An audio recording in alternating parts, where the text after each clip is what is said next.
भारत के ऐतिहासिक अंतरिक्ष मिशन से सुरक्षित लौटने के बाद भारतीय अंतरिक्ष यात्री शुभांशु शुक्ला ने मंगलवार को प्रधानमंत्री नरेंद्र मोदी से मुलाकात की।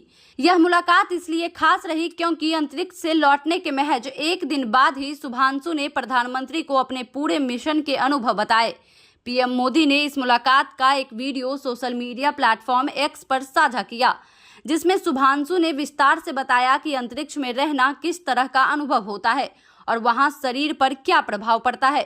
शुभांशु ने कहा कि जब कोई अंतरिक्ष में पहुंचता है तो वहां का वातावरण पूरी तरह अलग होता है, क्योंकि वहां ग्रेविटी नहीं होती।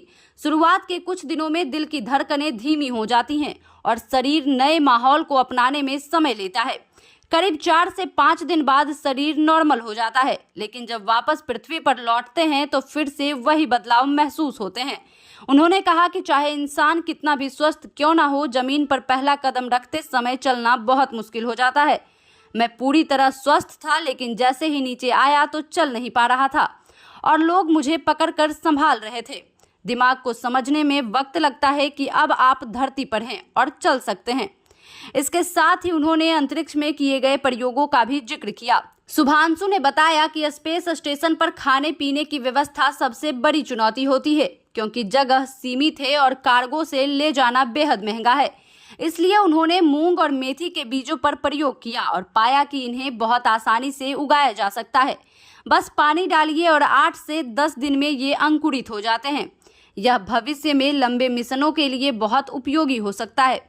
विदेशी अंतरिक्ष यात्रियों के रवैये पर बात करते हुए शुभांशु ने कहा कि भारतीयों के लिए उनके मन में बेहद सम्मान है। उन्होंने बताया कि उनके क्रू मेंबर गगनयान मिशन को लेकर बेहद उत्साहित हैं और चाहते हैं कि भारत जब यह ऐतिहासिक मिशन लॉन्च करे तो वे भी उनमें शामिल हो सकें। शुभांशु ने कहा कि विदेशों में लोग भारतीय अंतरिक्ष कार्यक्रम की प्रगति पर बारीकी से नजर रखते हैं और यह भारत के लिए गर्व की बात है। इस मुलाकात के जरिए प्रधानमंत्री मोदी ने न सिर्फ शुभांशु शुक्ला की उपलब्धियों को सराहा, बल्कि भारत के अंतरिक्ष कार्यक्रम को भी भविष्य की पीढ़ियों के लिए प्रेरणा बताया।